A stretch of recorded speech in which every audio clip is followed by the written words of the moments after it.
Praise the lord brothers and sister. ನಾವು ಈಗ ಒಂದು ಚಿಕ್ಕ ಪ್ರಾರ್ಥನೆಯನ್ನು ಮಾಡಿಕೊಳ್ಳೋಣ. ನಮ್ಮನ್ನು ಬಹಳವಾಗಿ ಪ್ರೀತಿ ಮಾಡುವ ನಮ್ಮ ತಂದೆಯಾದ ದೇವರೇ, ಈ ಸಾಯಂಕಾಲ ಹೊತ್ತು ನಮ್ಮನ್ನು ನೀನು ಹೆಚ್ಚೆಚ್ಚಾಗಿ ಆಶೀರ್ವದಿಸಿ ಕಾಯ್ದು ಕಾಪಾಡಿದ ಉದ್ದಕ್ಕೂ ನಮ್ಮನ್ನು ಕಾಯ್ದು ಕಾಪಾಡಿದ್ದಕ್ಕಾಗಿ ಸ್ತೋತ್ರ ಹೇಳುತ್ತೇನೆ ಸ್ವಾಮಿ ಕರ್ತನೆ. ಈ ವಾಕ್ಯವು ನಿನ್ನ ಆಲೋಚನೆಯಂತೆ ಇದು ನನ್ನ ಬಾಯಿಂದ ಬರುವ ಹಾಗೆ ಕೃಪೆ ತೋರಿಸಪ್ಪ. ಈ ವಾಕ್ಯವನ್ನು ಆಶೀರ್ವದಿಸಬೇಕಾಗಿ ಬೇಡಿಕೊಳ್ಳುತ್ತೇನೆ ಸ್ವಾಮಿ. ಯಾರ್ಯಾರು ಈ ವಿಡಿಯೋನ ನೋಡುತ್ತಾರೆ ಎಲ್ಲರನ್ನೂ ಕಾಯ್ದು ಕಾಪಾಡು. ಹಾಗೂ ಅನ್ಯರು ಸಹ ಈ ವಿಡಿಯೋ ನೋಡುವಾಗ ಅವರ ಸಂಗಡ ಇದ್ದವರ ಮನಸ್ಸನ್ನು ನೀನು ಬದಲಾಯಿಸಬೇಕಾಗಿ ಬೇಡಿಕೊಳ್ಳುತ್ತೇನೆ ಸ್ವಾಮಿ ಕರ್ತನೆ. ನಾನು ಮಾತನಾಡುವುದು ನಿನ್ನಿಂದ ಬರುವಂಥದ್ದಾಗಿರಲಿ ಸ್ವಾಮಿ ಕರ್ತನೆ. ನನ್ನ ವಾಕ್ಯವನ್ನು ನೀನು ಆಶೀರ್ವದಿಸಿ ಕಾಯ್ದು ಕಾಪಾಡಬೇಕಾಗಿ ಬೇಡಿಕೊಳ್ಳುತ್ತೇನೆ ಸ್ವಾಮಿ ಕರ್ತನೆ. ನಾನು ಕೇಳಿದಕ್ಕಿಂತಲೂ ಬೇಡಿಕ್ಕಿಂತಲೂ ಮುದು ಮಗನು ನಮ್ಮ ರಕ್ಷಕನಾದ ಯೇಸುವಿನ ಮುಖಾಂತರ ಬೇಡಿ ಹೊಂದಿದ್ದೇನೆ ಸ್ವಾಮಿ, ಆಮೇಲೆ. ಇವತ್ತಿನ ದಿವಸ ನಾನು ಯಾವುದನ್ನು ಧ್ಯಾನ ಮಾಡೋಣ ಅಂತಂದರೆ, ಡಿಸಿಷನ್ ಮೇಕಿಂಗ್, ನಿರ್ಧಾರವನ್ನು ತೆಗೆದುಕೊಳ್ಳೋದು. ಜೀವನದಲ್ಲಿ ನಾವು ನಿರ್ಧಾರವನ್ನು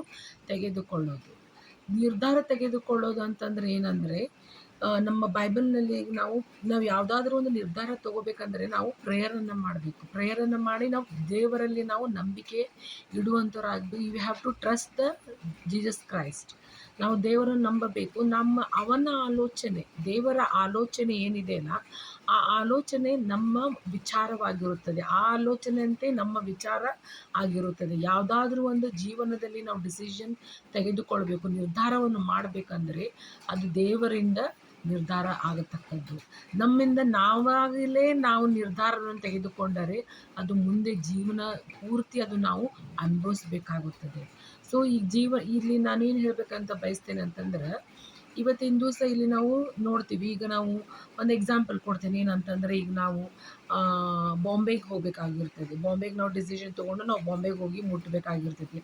ಆದ್ರೆ ನಾವೇನು ಮಾಡ್ತೀವಿ, ಬಾಂಬೆಗೆ ಹೋಗೋದಿಲ್ಲ. ನಾವು ಬಾಂಬೆಗೆ ಹೋಗ್ಲಾರ್ದ ನಮ್ಮದು ಡೆಸ್ಟಿನೇಷನ್ ಬಾಂಬೆ ಇರ್ತೈತಿ, ನಾವು ಬೇರೆ ಊರಿಗೆ ಹೋಗ್ಬಿಡ್ತೀವಿ.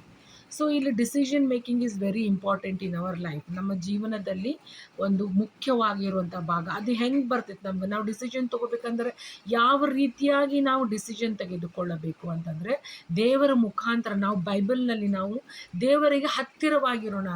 We are addicted. ನಾವು ಬೇರೆ ಬೇರೆ ರೀತಿಯಾಗಿ ನಾವು ಒಂದು ಪಿಕ್ಚರ್ ನೋಡೋದು, ಬೇರೆ ಬೇರೆ ಒಂದು ಹವ್ಯಾಸಗಳಿರುತ್ತದೆ ಜೀವನದಲ್ಲಿ. ಪಿಕ್ಚರ್ ನೋಡೋದು, ಅದು ಆಮೇಲೆ ಬೇರೆ ಬೇರೆ ಅವ್ರ ಜೀವನದ ಒಂದು ಹಾಬಿಗಳನ್ನು ಮಾಡ್ಕೊಂಡಿರ್ತಾರೆ. ಬೇರೆ ಬೇರೆ ಏನೇನೋ ಮಾಡ್ಕೊಂಡಿರ್ತಾರೆ ಜೀವನದಾಗ. ಆದರೆ ನಾವು ದೇವರ ಕಡೆಗೆ ಇರುವಂಥದ್ದು, ಮತ್ತು ನಾವು addiction to the God, addiction to the Jesus Christ is very important in our life. ನಾವು ಯಾವುದಕ್ಕೆ ಅಡಿಕ್ಟ್ ಆಗೋಣ ಅಂದರೆ, ದೇವರಿಗೆ ಅಡಿಕ್ಟ್ ಆಗೋಣ. ನಾವೇನು ಮಾತನಾಡ್ತೀವಿ, ನಾವೇನು ಡಿಸಿಷನ್ ತೊಗೋತೀವಿ ನಮ್ಮ ಜೀವನದಲ್ಲಿ, ಅದು ದೇವರ ಮುಖಾಂತರ, ಅದು ದೇವರ ಮುಖಾಂತರವಾಗಿರಲಿ, ಅದು ದೇವರ ಆಲೋಚನೆ ಆಗಿರಲಿ. ನಾವು ಹಾಗೆ ಆಗುವ ಹಾಗೆ ನಾವು ಬೈಬಲ್ನಲ್ಲಿ ಓದಬೇಕು, ಪ್ರೇಯರ್ ಮಾಡಬೇಕು. ಮತ್ತು ನಾವು ಹೇಗೆ ಪ್ರೇಯರ್ ಮಾಡ್ತೀವಿ, ಮತ್ತು ನಂಬಿಕೆ ಬಹು ಮುಖ್ಯವಾಗಿರುವಂಥದ್ದು. ಇದರಲ್ಲಿ ಏನು ಮುಖ್ಯವಾಗಿರುವಂಥದ್ದು ನಾವು ಡಿಸಿಷನ್ ಮೇಕಿಂಗ್ನಲ್ಲಿ ಅಂದರೆ, ನಂಬಿಕೆ ಬಹು ಮುಖ್ಯವಾಗಿರುವಂಥದ್ದು. ಅದು ನಾವು ತೆಗೆದುಕೊಳ್ಳುವಾಗ ದೇವರು ನಮಗೆ ಆಲೋಚನೆಯನ್ನು ಹಾಕ್ತಾನೆ ರೀ. ಆಲೋಚನೆ ನಾವು ಯಾವುದೇ ತೊಗೋಬೇಕಂತೇಳಿ ನಾವು ಏನಂತ ವಿಚಾರ ಮಾಡ್ತೀವಲ್ಲ, ನಮ್ಗೆ ಆಲೋಚನೆ ಕೊಡ್ತಾನೆ. ಅದೇ ರೀತಿಯಾಗಿ ನಾವು ಡಿಸಿಷನ್ ತೊಗೋಬೇಕಾಗ್ತೈತಿ. ಇಲ್ಲಿ ನಾವು ಈಗ ನೋಡ್ತೀವಿ, ನಾವು ಅಬ್ರಾಮಂದು ನೋಡ್ತೇವೆ. ಅಬ್ರಾಮ ದೇವರಿಗೆ ಬಹಳ ಮೆಚ್ಚುಗೆ ಆಗಿರುವಂಥವ, ಮತ್ತು ದೇವರನ್ನು ಬಹಳ ಪ್ರೀತಿ ಮಾಡಿರುವಂಥವ. ದೇವರು ಅವನಿಗೆ ಮೇಲೆ ಬಹಳ ನಂಬಿಕೆ ಇಟ್ಟಿದ್ದ. ಅಬ್ರಾಮನ ಮೇಲೆ ಬಹಳ ನಂಬಿಕೆ ಇಟ್ಟಿದ್ದ. ಅವನು ವಿಗ್ರಹ ಆರಾಧಕನಾಗಿದ್ದ. ಮೊದಲೇಕ ಅವನು ವಿಗ್ರಹ ಆರಾಧಕಿದ್ದ. ಅವನು ದೇವರು ತೆಗೆದುಕೊಂಡು ಬಂದು 33 ಕೊಠಡಿಯಲ್ಲಿ ಅವನು ದೊಡ್ಡದಾಗಿರುವಂಥ ಒಂದು ಮನೆಯಲ್ಲಿ ವಾಸ ಮಾಡ್ತಾ ಇದ್ದ. ಅವನು ಒಂದು ದೊಡ್ಡದಾಗಿರುವಂತಹ ಮನೆಯಲ್ಲಿ ಅವನು ವಾಸ ಮಾಡುತ್ತಾ ಇದ್ದ. ಆಗ ದೇವರನ್ನು ಅವನು ಬಹಳವಾಗಿ ನಂಬಿದ್ದ. ಈಗ ಅವ್ನು ಡಿಸಿಷನ್ ಮಾಡುವಾಗ, ಈ ತನ್ನ ಜೀವನದ ಡಿಸಿಷನ್ ಸಹ ಇಲ್ಲಿ ಏನು ಮಾಡ್ತಾನೆ ಅಂತಂದ್ರೆ, ದೇವ್ರು ಏನು ಹೇಳ್ತಾನೆ ಅವನಿಗೆ, ನೀನು ಇಲ್ಲಿ ಅದಿದು ಖರೆ ಈಗೆಲ್ಲ ಚಲೋ ಇತ್ತು ಅವನ ಕಡೆ. ಈಗ ಎಲ್ಲ ರಿಲೇಷನ್ಸ್ ಇದ್ರು, ಮೆಸೊಪೊಟೇಮಿಯಾಗ ಎಲ್ಲ ರಿಲೇಷನ್ಸ್ ಇದ್ರು, ಎಲ್ಲರೂ ಇದ್ರು. ಆದ್ರೆ ಬೇರೆ ಕಡೆ ಡಿಫಿಕಲ್ಟ್ ಸಿಚುವೇಶನ್ನಾಗ ಡೇರೆಗಳ ವಾಸ ಮಾಡಿದ್ವಿ. ಈ ಜಾಗ ಬಿಡ್ಬೇಕು, ನೀನು ಈ ಜಾಗವನ್ನು ಬಿಟ್ಟು ನೀನು ಬೇರೆ ಸ್ಥಳಕ್ಕೆ ಹೋಗ್ಬೇಕಂತೇಳಿ ದೇವ್ರಿಲ್ಲೇ ಅಬ್ರಾಮನಿಗೆ ಹೇಳ್ತಾನೆ, ಬೇರೆ ಸ್ಥಳಕ್ಕೆ ನೀನು ಹೋಗ್ಬೇಕಂತೇಳಿ. ಆದ್ರೆ ತನ್ನ ನಿರ್ಧಾರವನ್ನು ಅವನು ತಾನಾಗಲೇ ಏನೂ ತೆಗೆದುಕೊಳ್ಳಿಲ್ಲ. ದೇವ್ರ ನಿರ್ಧಾರ ಅವನ ನಿರ್ಧಾರ ಇದೆ. ದೇವ್ರು ಅವಾಗ ಅವನ ಹತ್ರ ಮಾತನಾಡ್ತಿದ್ದ. ಅವನಿಗೂ ಗೊತ್ತಿಲ್ಲ ಅವನು ಎಷ್ಟು ಪಾಪ್ಯುಲರ್. ಅಬ್ರಾಮನ್ ಸಹ ನಾವು ಈಗ ನೆನೆಸ್ತೇವೆ, ಅವನು ಎಷ್ಟು ಪಾಪ್ಯುಲರ್ ಆಗಿರಬಹುದು ಅಂತೇಳಿ.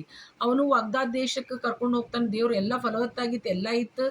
ಆದರೂ ಸಹ ದೇವ್ರು ಇಲ್ಲಿ ಏನು ಹೇಳ್ತಾನಂತಂದ್ರೆ, ನೀನು ಅಲ್ಲಿ ಬೇರೆ ಸ್ಥಳಕ್ಕೆ ಹೋಗ್ಬೇಕಂತೇಳಿ ಹೇಳ್ತಾನೆ. ಅದು ದೇವ್ರು ಹೇಳಿದಂಗೆ ಅವ ನಂಬ್ತಾನೆ. ನಂಬಿ ಏನು ಮಾಡ್ತಾನೆ, ಆ ಸ್ಥಳಕ್ಕೆ ಹೋಗಿ ಡೇರೆ ಒಳಗೆ ಅವನು ವಾಸ ಮಾಡ್ತಾನೆ. ವಾಸ ಮಾಡಿದ ಮೇಲೆ ಇಲ್ಲಿ ನಾವು ನೋಡ್ತೀವಿ ಅಬ್ರಾಮನ್ ಇಲ್ಲಿ ನೋಡಿದಾಗ ನಾವು ಮತ್ತೆ ಇಲ್ಲಿ ಹೆಬ್ರಿಯ ಚಾಪ್ಟರ್ ಇಬ್ರಿಯ ಪತ್ರಿಕೆ 11:8 ಸಹ ನಾವು ನೋಡ್ತೀವಿ ಅಂದ್ರೆ, ನಂಬಿಕೆಯಿಂದಲೇ ಅಬ್ರಾಮನು ಕರೆಯಲ್ಪಟ್ಟು ಕೂಡಲೇ ಕರೆದಾತನ ಮಾತನ್ನು ಕೇಳಿ ತಾನು ಬಾಧ್ಯವಾಗಿ ಹೊಂದಬೇಕಾಗಿದ್ದ ಸ್ಥಳಕ್ಕೆ ಹೊರಟು ಹೋದನು. ತಾನು ಹೋಗಬೇಕಾದ ಸ್ಥಳವು ಯಾವುದೆಂದು ತಿಳಿಯದೆ ಹೊರಟನು. ನಂಬಿಕೆಯಿಂದಲೇ ಅವನು ವಾಗ್ವಾದ್ ದೇಶಕ್ಕೆ ಬಂದಾಗ ಅಲ್ಲಿ ಅನ್ಯ ದೇಶದಲ್ಲಿ ಇದ್ದವನಂತೆ ಡೇರೆಗಳಲ್ಲಿ ಇದ್ದುಕೊಂಡು ಪ್ರವಾಸಿಯಾಗಿ ಬದುಕಿದನು ಅಂತ ಹೇಳಿ ಇಲ್ಲಿ ನೋಡ್ತೇವೆ ನಾವು. ಬೇರೆ ದೇಶದವ್ರ ನಾವು ಪ್ರವಾಸಿಯಾಗಿ ಬದುಕಿದನು. ಯಾರನ್ನ ನಮ್ದು ಯಾವ ಡಿಸಿಷನ್ ತೆಗೆದುಕೊಂಡ, ದೇವರ ಡಿಸಿಷನ್ ಅವನ ಡಿಸಿಷನ್ ಆಗಿತ್ತು. ದೇವರ ಏನು ಹೇಳಿದ್ದ ಅವನ ಡಿಸಿಷನ್ ಆಗಿತ್ತು, ಅವನು ತೆಗೆದುಕೊಂಡ ಅಬ್ರಾಮನು. ಇಬ್ರಿಯ ಪತ್ರಿಕೆ 11:8 ನಾವು ನೋಡುತ್ತೇವೆ. ಮತ್ತು ಇಲ್ಲಿ ನಾವು ಏನು ನೋಡ್ತೀವಿ ಅಬ್ರಾಹ್ಮನ ಬಗ್ಗೆ ಮತ್ತು ನಾವು ಏನು ನೋಡ್ತೇವೆ ಅಂತಂದ್ರೆ, ಅಬ್ರಾಹ್ಮ ಒಂದು ಒಳ್ಳೆಯ ವ್ಯಕ್ತಿಯಾಗಿದ್ದ. ಇಲ್ಲಿ ಅವನಿಗೆ 10 ವರ್ಷ ಆಯ್ತು, ಡೇರೆಗೆ ಬಂದ್ಮೇಲೆ 10 ವರ್ಷ ಆಯ್ತು, 20 ವರ್ಷ ಆಯ್ತು, 30 ವರ್ಷ ಆಯ್ತು, 40, 50, 60, 70, 80, 90 ವರ್ಷ ಆದಮೇಲೆ, ಅವ್ನು 100 ವರ್ಷ ಆದಮೇಲೆ ಇಲ್ಲಿ ಅವನಿಗೆ ಆದರೂ ಮಕ್ಕಳಾಗಲಿಲ್ಲ. ಮಕ್ಕಳಾಗಲಿಲ್ಲ ಅಂದ್ಕೂಡ ಇಲ್ಲಿ ಎಷ್ಟು ವರ್ಷ ಆದಮೇಲೆ ಮಕ್ಕಳಾಗಲಿಲ್ಲ ಅಂದ್ಕೂಡ ಅವಾಗ ಇಲ್ಲಿ ತಪ್ಪಾದ ನಿರ್ಧಾರವನ್ನು ತೆಗೆದುಕೊಳ್ತಾನೆ. ಅಬ್ರಾಹ್ಮ ಏನು ಮಾಡ್ತಾನೆ, ತಪ್ಪಾದ ನಿರ್ಧಾರವನ್ನು ತೆಗೆದುಕೊಳ್ತಾನೆ. ಹೇಗೆ ತಪ್ಪಾದ ನಿರ್ಧಾರವನ್ನು ಅಬ್ರಾಹ್ಮನು ತೆಗೆದುಕೊಂಡ ನಂತರ ಅವನೇನು ಮಾಡ್ತಾನ್ರಿ ಅಂದ್ರೆ, ಇಲ್ಲೇ ಅವನು ಹೇಳ್ತಾನ, ಆಕಿ ಹೆಂಡತಿ ಮಾತು ಯಾರ್ದಂದ್ರೆ ಸಾರಳ ಮಾತನ್ನು ಕೇಳ್ತಾನೆ. ಸಾರಳ ಮಾತು ಏನು ಕೇಳ್ತಾನೆ, ಹಾಗರಳಿಗೆ ದಾಸಿಯಾದ ಹಾಗರ ಜೊತೆಗೆ ನೀನು ಕೂಡಬೇಕು, ನನಗೆ ಒಂದು ಮಗುವನ್ನು ಕೊಡ್ಬೇಕಂತ ಹೇಳಿ ಈಕಿ ಗಂಟು ಬೀಳ್ತಾಳ್ರಿ. ಸಾರ ಗಂಟು ಬಿದ್ದು ಕೂಡ ಆಕಿ ಹೆಂಗೆ ಹೇಳ್ತಾಳಲ್ಲ ಆ ರೀತಿಯಾಗಿ ಅಬ್ರಾಮ ಆಕಿನ ಮಾತು ಕೇಳ್ತಾನೆ. ಮಾತು ಕೇಳಿ ಆ ಒಂದು ಮಗುವನ್ನು ಅವ್ರಿಗೊಂದು ಮಗು ಕೊಡ್ತೈತಿ. ಅಬ್ರಾಮ್ ಮತ್ತು ಹಾಗರಳಿಗೆ ಒಂದು ಮಗು ಇಸ್ಮಾಯಿಲ್ ಅಂತೇಳಿ ಒಂದು ಮಗು ಕೊಡ್ತೈತಿ. ಆಮೇಲೆ ಅದು ತಪ್ಪಾದ ನಿರ್ಧಾರ ಆಗಿರ್ತೈತ್ರಿ. ಅದು ಕರೆಕ್ಟಾಗಿರಂಗಿಲ್ಲ. ಅದು ಏನು ವಾಗ್ದಾದ ದೇವರು ಪ್ರಾಮಿಸ್ ಮಾಡಿರಂಗಿಲ್ಲ, ದೇವರು ಅದನ್ನು ಕೊಟ್ಟಿರಂಗಿಲ್ಲ. ದೇವ್ರು ಅದನ್ನು ತಾವ ನಿರ್ಧಾರ ಮಾಡ್ಕೊತಾರೆ. ಅದನ್ನು ತಾವ ನಿರ್ಧಾರ ಮಾಡಿಕೊಂಡು ಈ ರೀತಿಯಾಗಿ ಅವ್ರು ಮಾಡ್ಕೊತಾರೆ. ಮಾಡ್ಕೊಂಡ್ಮೇಲೆ ಆಮೇಲೆ ಒಂದು ದಿವಸ ದೇವದೂತನ ಬಂದು ಅವ್ರನ್ನ ಸಂಧಿಸಿ ಮತ್ತು ಅವ್ರಿಗೇನು ಹೇಳ್ತಾನೆ, ಇಷ್ಟು ವಯಸ್ಸಿನ ನಂತರ ನೀವು ಒಂದು ಮಗುವನ್ನು ಕೊಡ್ತಾನೆ. ವಾಗ್ದಾತ ದೇವರು ಪ್ರಾಮಿಸ್ ಮಾಡಿರುವಂಥ ಮಗು ಅಂದರೆ ಮಿರಾಕಲ್ ಚೈಲ್ಡ್ ಕೊಡ್ತಾನೆ. ಅವನು ಇಸಾಕನನ್ನು ಕೊಟ್ಟನು ದೇವರು. ಆಮೇಲೆ ಅವಾಗ ಏನಾಗ್ತೈತಿ ರೀ, ಇಲ್ಲಿ ಇಸಾಕನ್ ಹುಟ್ಟಿದ ಮ್ಯಾಗ ಇಬ್ರಿಗೂ ಜಗಳ ಆಗ್ತೈತಿ. ಯಾರ್ಯಾರ್ಗ ಹಾಗರಳು ಬಂದ ಮೇಲೆ ಹಾಗರಗ ಮತ್ತು ಸಾರಾಗ ಒಂದು ಸ್ವಲ್ಪ ವೈಮನಸ್ಸಿರ್ತೈತಿ. ಇಬ್ರಿಗೂ ಒಂದು ಸ್ವಲ್ಪ ಕಷ್ಟ ಇರ್ತೈತಿ. ಆಮೇಲೆ ಸೌತೆಯನ್ನು ನೋಡಿ ಅವ್ರು ಊರ್ಕೊಳ್ತಿರ್ತಾರ, ಅದು ಇರ್ತೈತಿ. ಮಕ್ಕಳು ಇಬ್ಬರು ಹುಟ್ಟಿದ ಮ್ಯಾಗ ಅವ್ರ ಇಬ್ಬರು ಮಕ್ಕಳನ್ನು ಸ್ವಲ್ಪ ಹೊಂದಾಣಿಕೆ ಆಗೋದಿಲ್ಲ. ಸಾರಳಿಗೆ ಮನಸ್ಸಿನಲ್ಲಿ ಬೇಜಾರಾಗ್ತೈತಿ. ಬೇಜಾರಾಗಿ ಆಕೆ ಏನು ಮಾಡ್ತಾಳ, ಅಬ್ರಾಮ್ಗೆ ಕೇಳಿ ಏನು ಹೇಳ್ತಾಳ, ಕಳಿಸ್ಬಿಡಕ್ಕಿನ ಹಾಗರಣ್ಣಂತಂದು ಕೇಳ್ತಾಳ. ಆವಾಗ ದೇವ್ರ ಕಡೆಗೆ ಕೇಳ್ತಾನೆ. ಕೇಳಿದ್ಕೂನೆ ಆವಾಗ ಹಂಗೆ ಮಾಡ, ನೀನು ಕಳಿಸ್ಬಿಡಂತಂದು ಹಾಗರಣ್ಣ ಮತ್ತು ಮಗನನ್ನು ಕಳಿಸ್ಬಿಡ್ತಾನೆ. ಆಮೇಲೆ ದೇವರು ಅವ್ರಿಗೆ ಆಶೀರ್ವಾದ ಮುಂದೆ ಬೇರೆ ಹೋಗ್ತೈತೆ, ಅದು ಬೇರೆ ದೇವರ ಆಶೀರ್ವಾದ ಕೊಡ್ತಾನೆ. ಆದರೆ ತಪ್ಪಾದ ನಿರ್ಧಾರದಿಂದ ನೀವು ನೋಡ್ರಿ, ಈಗ ಅದು ಒಂದು ಜನಾಂಗವಾಯಿತು, ಇದು ಒಂದು ಜನಾಂಗವಾಯಿತು. ಈಗ ಸಹ ಆ ತಪ್ಪಾದ ನಿರ್ಧಾರದಿಂದ ಏನಾಗತ್ತೈತೆ ಅಂತೇಳಿ ನಿಮ್ಗೆ ಗೊತ್ತಾಗ್ತಿರ್ಬೋದು. ನಾನು ಅದನ್ನು ಆ ಟಾಪಿಕ್ ಇದಿಲ್ಲ, ಈ ಟಾಪಿಕ್ ಅದನ್ನು ನಾನು ಹೇಳಂಗಿಲ್ಲ. ಆ ತಪ್ಪಾದ 2 ಜನಾಂಗದ ನಡುವೆ ದೇವ್ರನ್ನ ಹೇಳ್ತಾನೆ, ನಾನು ನಿನ್ಗೆ ಅವು ವಾಗ್ದಾದ ದೇಶಕ್ಕೆ ಅಲ್ಲಿ ಡೇರಿ ಒಳಗೆ ಇರ್ತಾರವ್ರು. ಆ ದೇವ್ರು ಏನು ಹೇಳ್ತಾನೆ, ನಿನಗೆ ನಾನು ನೀನು ಎಷ್ಟು ಸಂತತಿಯಿಂದ ಎಷ್ಟು ನಾನು ಇದನ್ನು ಮಾಡ್ತೀನಿ, ಆಶೀರ್ವಾದ ಮಾಡ್ತೀನಿ ನಿನ್ಗಂತಂದ್ರೆ, ಸ್ಟಾರ್ಸ್ ಆಕಾಶದೊಳಗೆ ಸ್ಟಾರ್ಸ್ ಆಗತ್ತೆ. ದೇವ್ರು ನಿನ್ಗೆ ಆಕಾಶದೊಳಗೆ ನೀನು ನೋಡಿದ್ರೆ ಸ್ಟಾರ್ಸ್ ಹೆಂಗೆ ಎಷ್ಟುಕೊಂಡು ಲೆಕ್ಕವಿಲ್ಲದಷ್ಟು ಎಷ್ಟು ನೀನು ಅವ್ರನ್ನ ಎಣಿಸಿದ್ರು ಅವ್ರು ನಿನ್ಗೆ ಸಿಗಂಗಿಲ್ಲ. ಅಷ್ಟು ಸ್ಟಾರ್ಸ್ಗಳಾಗತ್ತೆ. ನಿನ್ನ ಸಂತಾನವನ್ನು ನಾನು ವೃದ್ಧಿಪಡಿಸ್ತೇನೆ, ಮುಂದುವರಿಸ್ತೇನೆ ನಾನು ನಿನಗಂತೇಳಿ ಅವನಿಗೆ ಅಬ್ರಾಮನಿಗೆ ಪ್ರಾಮಿಸ್ ಮಾಡಿದ. ತಪ್ಪಾದ ನಿರ್ಧಾರ ಮಾಡಿದ. ಆ ನಿರ್ಧಾರದಿಂದ ಮತ್ತು ಈಗೂ ಸಹ ಅನುಭವಿಸಕತ್ತಾರ. ಆಮೇಲೆ ಆ ನಿರ್ಧಾರ ಮಾಡಿದ. ಆಮೇಲೆ ಒಂದು ಮಗು ಹುಟ್ಟಿ ಅವನು ದೇವ್ರ ಕಡೆಗೆ ಇದನ್ನು ಮಾಡ್ಕೊಂಡು ಹೋಗ್ತಾನೆ. ಸೊ ಇಲ್ಲಿ decision making is very important in our life. So ಇಲ್ಲಿ ನಾವು ನೋಡ್ತೀವಿ ಈ ಡಿಸಿಷನ್ ಮೇಕಿಂಗ್ ಒಳಗೆ ಮೋಶೆ ಸಹ ಮೋಶೆ ಇಲ್ಲಿ ಏನು ಇರ್ತಾನ ಅಂತಂದ್ರೆ 4 ಮೋಶೆ ಗ್ರಂಥ ವಿಮೋಚನೆ ಕಾಂಡ 4 16 17 ನಾವು ಸಹ ನೋಡ್ತೀವಿ. ಡಿಸಿಷನ್ ಅವ್ನು ಏನು ಡಿಸಿಷನ್ ತಗೋತಾನಲ್ಲ that is according to the God's plan. ಯಾವುದು ಮೋಶೆ ತಗೋತಾನ ಅವನ ಸಣ್ಣವನಿದ್ದಾಗ ಹುಟ್ಟಿದ ಕೂಡೇನ ಅವ್ನು ಬುಟ್ಟಿ ಒಳಗೆ ಹಾಕಿ, ಆಮೇಲೆ ಅಲ್ಲಿ ಯಾರು ಬಂದ್ರೆ ಅರಸನ ಮಗಳು ಬಂದು ಇವ್ನ ಎತ್ಕೊಂಡು ಹೋಗಿ ಅಲ್ಲೇ ಮನೆಯೊಳಗೆ ಜೋಪಾನ ಮಾಡಿ ಅವ್ನಿಗೆ ಬೆಳೆಸಿ 40 ವರ್ಷ ಆಗ್ತಾನೆ. 40 ವರ್ಷ ಆದ್ಮ್ಯಾಗ ಅವನು ಒಂದು ಏನು ಮಾಡ್ತಾನೆ, ಅವನು ಅಲ್ಲೇ ಇರ್ಬೋದಿತ್ತು, ಅರಮನೆ ಒಳಗೆ ಆರಾಮವಾಗಿರ್ಬೋದು, ಅವ್ನಿಗೆಲ್ಲ ಚಲೋ ಇತ್ತು, ಎಲ್ಲ ಸರಿ ಇತ್ತು. ಆದ್ರೆ ಅವ್ನಿಗೆ ಜಾಸ್ತಿ ಮಾತಾಡಕ್ಕೆ ಬರ್ತಿರ್ಲಿಲ್ಲ. ತನ್ನ ಜನರು ಕಷ್ಟಪಡಕತ್ತಾರ ಅಂತ ಅವ್ನಿಗೆ ಗೊತ್ತಾಗ್ತಿತ್ತು. ಆದ್ರೆ ದೇವ್ರ ಅವನಿಗೆ ಏನು ಮಾಡ್ತಾನೆ, ಇಲ್ಲೇ ಅವನಿಗೆ ಕರೀತಾನ.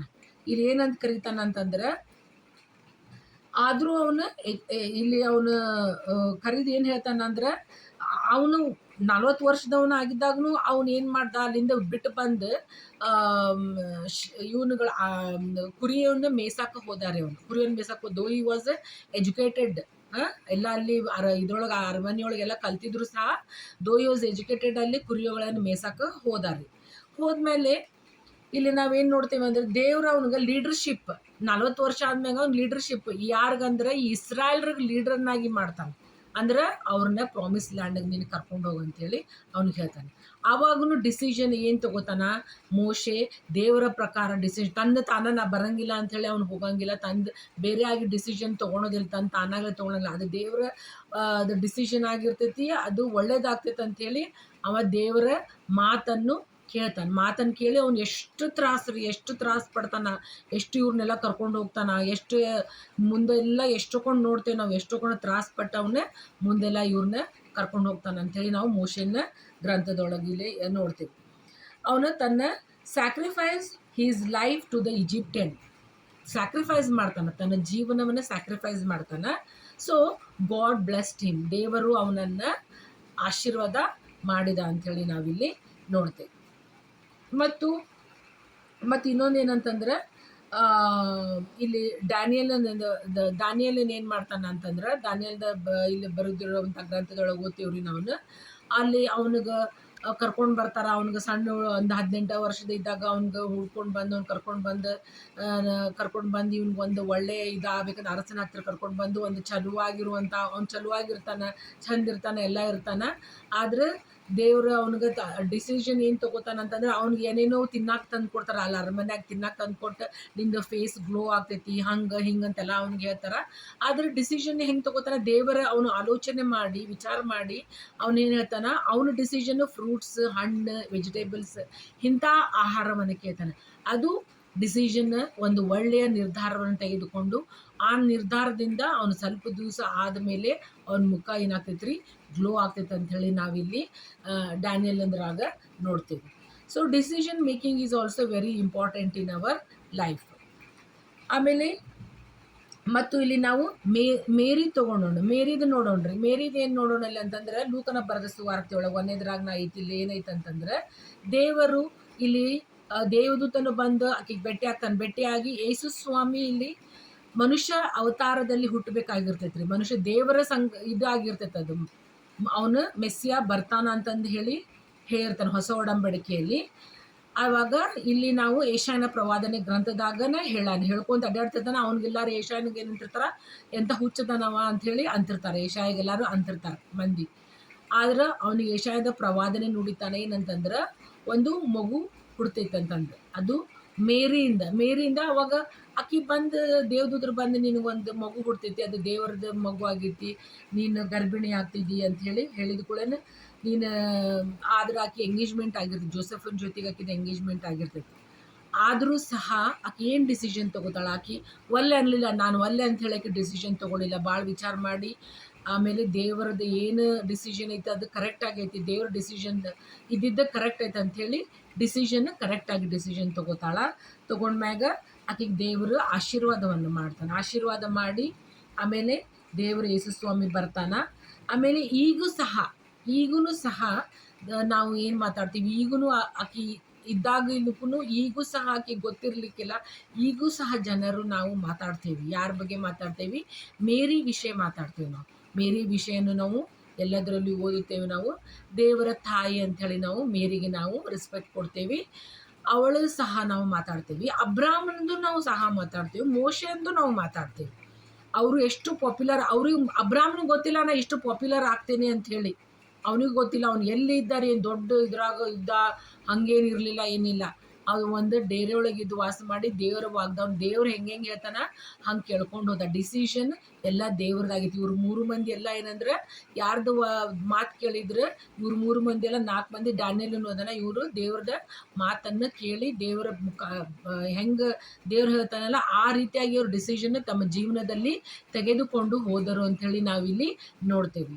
ಸೊ ನಮ್ಮ ಜೀವಿತದಲ್ಲಿಯೂ ಸಹ ನಾವು ಡಿಸಿಷನ್, ಮ್ಯಾರೇಜ್ ಡಿಸಿಷನ್, ಈಗ ಯಂಗ್ ಹುಡುಗರು ಮ್ಯಾರೇಜ್ ಮಾಡುವಂಥ ಮಕ್ಕಳು ಸಹ ಡಿಸಿಷನ್ ತೆಗೆದುಕೊಳ್ಳಬೇಕಂದ್ರೆ it is very important thing in their life. So ಇಲ್ಲಿ ಸೀಕಿಂಗ್ ಅ ಪಾರ್ಟ್ನರ್ ನಾವು ಹುಡುಕ್ಬೇಕಂತ, ಪಾರ್ಟ್ನರ್ನ ಹುಡುಕ್ಬೇಕಂದ್ರೆ ಅದು ನಾವು ದೇವರಲ್ಲಿ ನಂಬಿಕೆ ಇಡಬೇಕು. ದೇವರಲ್ಲಿ ನಂಬಿಕೆ ಇಡಬೇಕು. ನಾವು trust in the god and the word of god. ದೇವರ ವಾಕ್ಯದಲ್ಲಿ ನಾವು ಭರವಸೆ ಇಡಬೇಕು. ಮತ್ತು ನಾವು ಮ್ಯಾರೇಜನ್ನು ಯಾರ ಜೊತೆಗೆ ಮದುವೆ ಮಾಡ್ಕೋಬೇಕಂತ ಹೇಳಿ ನಾವು ನೋಡ್ಕೋಬೇಕು. ಮತ್ತು ವಿಶೇಷವಾಗಿ ನಾನ್ ಬಿಲೀವರ್ ಜೊತೆಗೆ ನಾವು, ಅಂದರೆ ಅನ್ಯರ ಜೊತೆಗೆ ನಾವು ಮದುವೆ ಆಗಬಾರ್ದು ಅಂಥೇಳಿ ನಮ್ಗೆ ಬೈಬಲ್ ಬರ್ತೈತಿ. If they convert you can get married. ಅವರು ನಮ್ಮ ದೇವರ ಕಡೆಗೆ ಬಂದ್ರೆ ಮದುವೆ ಆಗಬಹುದು ಅಂಥೇಳಿ ಹೇಳ್ಬೋದು. ಆದರೆ ಅದು ಭಾಳ ಇಂಪಾರ್ಟೆಂಟ್. ಅದು ಲೈಫ್ ಲಾಂಗ್ ನಾವು ಈಗ ಅವ್ರು ನಮ್ಗೆ ಏನು ಮಾಡ್ತಾರೆ, ನಾವು ಅವ್ರದ್ದು ನಮ್ಮ ಕಡೆಗೆ ಅವ್ರು ಬರೋದಿಲ್ಲ. ಅವ್ರು ನಮ್ಗೆ ಹೇಳ್ತಾರೆ, ನಾವು ಮೂರ್ತಿಯನ್ನು ಪೂಜೆ ಮಾಡಿರಿ ಅಂತ ಹೇಳ್ತಾರೆ. ಮೂರ್ತಿ ಪೂಜೆ ಮಾಡಿರಿ, ಅದನ್ನು ಮಾಡಿರಿ, ಇದನ್ನು ಮಾಡಿರಿ ಅಂತೇಳಿ ಹೇಳ್ತಾರೆ. ಸೊ ಅವ್ರ ಜೊತೆಗೆ ನಾವು ಮಿಕ್ಸ್ ಆಗೋದು, ಈಗ ನಾವು ಸಾದಾ, ಈಗ ನಾವು ಹಿಂದೂ ಕಂಟ್ರಿ ಒಳಗೆ ಇರುವಾಗ ನಾವು ಇಲ್ಲಿ ನಾನ್ ಬಿಲೀವರ್ಸ್ ಜಾಸ್ತಿ ಇರೋದ್ರಿಂದ ಈಗೂ ಸಹ ಬಹಳವಾಗಿ ಸಮಸ್ಯೆಗಳನ್ನು ನಾವು ಎದುರಿಸ್ತಿದ್ದೇವೆ. ನಾವು ಈಗ ನಮ್ಮ ಡಿಸಿಷನ್ ತೆಗೆದುಕೊಳ್ಬೇಕಂತಂದರೆ ನಾವು ದೇವರದ ನಿರ್ಧಾರವಾಗಿರ್ಬೇಕು. ಯಾವುದು ನಿರ್ಧಾರವಾಗಿರಬೇಕು? ದೇವರ ಹೆಂಗೆ ಹೇಳ್ತಾನಲ್ಲ ಹಂಗೆ ನಿರ್ಧಾರ ಆಗಿತ್ತು. ನಾವು ಅನ್ಯರನ್ನು ನಾವು ಪ್ರೀತಿ ಮಾಡೋಣ. ದೇವ್ರು ಹೇಳೋಣ, ಅನ್ಯರನ್ನು ನೀವು ಪ್ರೀತಿ ಮಾಡಿರಿ, ಆದರೆ ನೀವು ಈ ಜೋಡಾಗಬೇಡ್ರಿ ಅಂತ ಹೇಳೋಣ. ನಾವು ಏನಾಗಬೇಡ್ರಿ, ಬೇರೆ ಬೇರೆ ನಾವು ಆಗೋದು ಬೇಡ ಅಂಥೇಳಿ ಇಲ್ಲಿ ದೇವ್ರು ಹೇಳೋಣ. ಸೊ ನಾವಿಲ್ಲಿ ಸಲ್ಮೋನನ ಚಾಪ್ಟರ್ನಾಗ ನೋಡ್ತೀವಿ. ಅವ್ನು ಎಷ್ಟೊಂದು ಮೊದ್ಲಕ್ಕೆಲ್ಲ ಏನು ಅವ್ನು ಹೆಂಗೆ ಇದಾತಂದ್ರೆ, ಉದಯ ಅವ್ನು ಹೆಂಗೆ ಇದಾತಂತಂದ್ರೆ ವಿಸ್ಡಮ್ ಆಫ್ ನಾಲೆಜ್ಲಿಂತ್ರ ಬಂದ. ಅವನು ವಿಸ್ಡಮ್ ಆಫ್ ನಾಲೆಜ್ಲಿಂತ್ರ ಬೆಳವಣಿಗೆ ಆಗಿ ಎಂಡ್ ಏನಾಯ್ತು ಅವಂದು, ಎಂಡ್ ಐಡಲ್ ವರ್ಷಿಪ್ಗೆ ಆತವನು. ವಿಸ್ಡಮ್ ಆಫ್ ನಾಲೆಜ್ ಅವ್ನಿಗೆ ದೇವರು ಕೊಟ್ಟ, ಜ್ಞಾನವನ್ನು ಕೊಟ್ಟು ಲಾಸ್ಟಿಗೆ ಎಂಡ್ ಆಗಿರೋದು ಅವ್ನು ಎಲ್ಲಿ ಎಂಡ್ ಆಯ್ತು? ಸಲ್ಮೋನಂದು ಎಂಡ್ ಆಗಿರೋದು ವಿಗ್ರಹ ಆರಾಧನೆಯಲ್ಲಿ ಅವನು ಎಂಡ್ ಆಯ್ತು. ಯಾಕಂದ್ರೆ ಬೇರೆ ಬೇರೆ ಸ್ತ್ರೀಯರನ್ನು, ಅನ್ಯ ಸ್ತ್ರೀಯರನ್ನೋರು ಮದುವೆ ಮಾಡ್ಕೊಂಡೆ ಹೋಗ್ಬಿಟ್ಟ ಸಲ್ಮೋನ್ ಅಂತೇಳಿ ನಾವಿಲ್ಲಿ ನೋಡ್ತೀವಿ. ಚರ್ಚ್ಗಳನ್ನೆಲ್ಲ ಕಟ್ಟಿದ ಅಂತ ಹೇಳಿ ನೋಡ್ತೀವಿ. ಆಮೇಲೆ ರೆವಲ್ಯೂಷನ್ ಚಾಪ್ಟರ್ನಾಗ ನೋಡ್ತೀವಿ. ನಾವು ರೆವಲ್ಯೂಷನ್ ಚಾಪ್ಟರ್ನಾಗ ನೋಡುವಾಗ, ನಾವು ಓದುವಾಗ ನೋಡ್ತೀವಿ, ಅಲ್ಲಿ ನಾವು ಯಾರ್ಯಾರಿಗೆ ದೇವರು ಮಂತ್ರ ಮಾಡೋರ್ಗೆ, ಆಮೇಲೆ ನಾನ್ ಬಿಲೀವರ್ಗೆ, ಇವರೆಲ್ಲ ಡೆವಿಲ್ ವರ್ಷಿಪ್ ಮಾಡೋರ್ಗೆ, ಆಮೇಲೆ ಫ್ಯೂಚರ್ ಕಣಿ ಕೇಳೋರ್ಗೆ, ಇವರೆಲ್ಲರೂ ಏನಂತ ಹೇಳ್ತಾನೆ ರೆವಲ್ಯೂಷನ್ ಚಾಪ್ಟರ್ ಒಳಗೆ, ಇವರೆಲ್ಲರೂ ದೇವರ ಕಡೆಗೆ ಬರೋದಿಲ್ಲ, ಪರಲೋಕದ ಕಡೆಗೆ ಬರಲ್ಲ. ಅವ್ರು ಏನಾಗ್ತಾರೆ, they all go to hell. ಎಲ್ಲರೂ ಅವರು ಸೈತಾನನ ಕಡೆಗೆ ಹೋಗ್ತಾರೆ ಅಂಥೇಳಿ ಇಲ್ಲಿ ನಾವು ರೆವಲ್ಯೂಷನ್ ಚಾಪ್ಟರ್ನಾಗ ನೋಡ್ತೀವಿ. So decision making is very important in our life. ಪ್ರಾರ್ಥನೆಯನ್ನು ಮಾಡಿಕೊಳ್ಳೋಣ. ನಮ್ಮನ್ನು ಬಹಳವಾಗಿ ಪ್ರೀತಿ ಮಾಡುವ ನಮ್ಮ ತಂದೆ ಆದ ದೇವರೇ, ನಿನ್ನ ನಾಮಕ್ಕೆ ಸ್ತೋತ್ರ ಉಂಟಾಗಲಿ ಸ್ವಾಮಿ. ಕರ್ತನೆ, ಈ ವಾಕ್ಯವನ್ನು ನಾನು ಹಂಚಿದಾಗ ಈ ಕರ್ತನೆ ಯಾರ್ಯಾರು ವಿಡಿಯೋ ನೋಡುತ್ತಾ ಇದ್ದಾರೆ ಇವರೆಲ್ಲರನ್ನು ಆಶೀರ್ವದಿಸಿ ಕಾಯ್ದು ಕಾಪಾಡಪ್ಪ. ಅವರಿಗೆ ಆರೋಗ್ಯವನ್ನು ಕೊಟ್ಟು ಕಾಯ್ದು ಕಾಪಾಡು. ಫೈನಾನ್ಷಿಯಲ್ ಟ್ರಬಲ್ ಇದ್ದರೆ ಫೈನಾನ್ಷಿಯಲ್ ಟ್ರಬಲಿಂದ ಹೋಗಲಾಡಿಸು ಸ್ವಾಮಿ. ಎಲ್ಲ ರೀತಿಯಿಂದ ಅವ್ರಿಗೆ ಸಹಾಯ ಮಾಡಬೇಕಾಗಿ ಬೇಡಿಕೊಳ್ತೇವೆ. ಯಾರ್ಯಾರು ನಾನ್ ಬಿಲೀವರ್ ವಿಡಿಯೋಗಳನ್ನು ನೋಡಿದ್ದಾರೆ ಸ್ವಾಮಿ, ಇನ್ನೂ ಹೆಚ್ಚೆಚ್ಚಾಗಿ ನಾನ್ ಬಿಲೀವರ್ಸ್ ಅವರು ಹೃದಯವನ್ನು ನೀನು ಬದಲಾಯಿಸಬೇಕಾಗಿ ಬೇಡಿಕೊಳ್ಳಲಾಗಿದ್ದೇನೆ ಸ್ವಾಮಿ. ನನ್ನ ಪ್ರಾರ್ಥನೆ ನಿನ್ನ ಸನ್ನಿಧಿಯಲ್ಲಿ ಮುಟ್ಟಲಿ ಸ್ವಾಮಿ. ಕರ್ತನೆ, ರೋಗದಿಂದ ಬಳಲುತ್ತಿದ್ದವರು, ಕ್ಯಾನ್ಸರ್ ಪೇಷಂಟ್ಗಳು ಸ್ವಾಮಿ ಕರ್ತನೆ, ಅಸ್ತಮಾ ರೋಗದಿಂದ ಬಳಲುತ್ತಿರುವಂಥವ್ರು, ಥೈರಾಯ್ಡ್ ರೋಗದಿಂದ ಬಳಲುತ್ತಿದ್ದವರು, ಟಿ ಬಿ ಪೇಷಂಟ್ಗಳು ಎಲ್ಲರನ್ನೂ ನೀನು ಕಾಯ್ದು ಕಾಪಾಡಬೇಕಾಗಿ ಬೇಡಿಕೊಳ್ಳಲಾಗಿದ್ದೇನೆ ಸ್ವಾಮಿ. ಎಷ್ಟೋ ಮಂದಿ ಸ್ವಾಮಿ ಆಸ್ಪತ್ರೆಯಲ್ಲಿ ನರಳುತ್ತಾ ಇದ್ದಾರೆ, ಕುಷ್ಠರೋಗಿಗಳಿದ್ದಾರೆ, ಎಲ್ಲರನ್ನೂ ನೀನು ಆಶೀರ್ವದಿಸಿ ಕಾಯ್ದು ಕಾಪಾಡಪ್ಪ ಸ್ವಾಮಿ. ಈ ವಾಕ್ಯವನ್ನು ನೀನು ಆಶೀರ್ವದಿಸಿ ನಾನ್ ಬಿಲೀವರ್ ಹೃದಯವನ್ನು ಮುಟ್ಟುವ ಹಾಗೆ ನಿನ್ನ ಕೃಪೆಯನ್ನು ತೋರಿಸಬೇಕಾಗಿ ಬೇಡಿಕೊಳ್ಳಲಾಗಿದ್ದೇನೆ. ಹಾಗೂ ನಾನು ಕೇಳೋದಕ್ಕಿಂತಲೂ ಬೇಡೋಕ್ಕಿಂತಲೂ ಮುದ್ದು ಮಗನು ನಮ್ಮ ರಕ್ಷಕನಾದ ಯೇಸು ಕ್ರಿಸ್ತನ ಮುಖಾಂತರ ಬೇಡಿ ಹೊಂದಿದ್ದೇವೆ ಸ್ವಾಮಿ. ಆಮೇಲೆ